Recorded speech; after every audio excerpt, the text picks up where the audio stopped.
Paano po yung double tap sa lock screen para mag-unlock?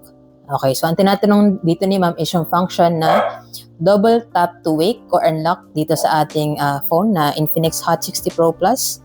So pakita ko sa inyo yung tinatanong niya. So ganito yan, kapag tinap mo 2 times yung screen, mag-wake siya, di ba? Now, pag tinap mo siya 2 times uli, mag-sleep naman siya. So ito rin tinatawag na double tap to wake or sleep or double tap to lock or unlock. Sige, turo ko sa inyo kung paano yan gagana. Okay, so punta lang tayo sa settings.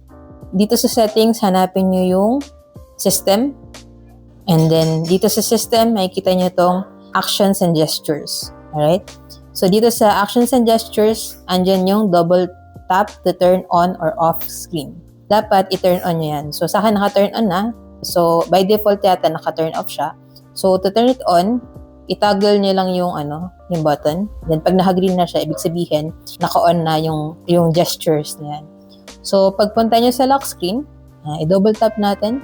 Yan, magta-turn off na siya, no? Pag double tap uli natin, yan, nag-wake siya. So hindi na kailangan gamitin lagi yung power button, 'di ba, para i-wake siya or sleep.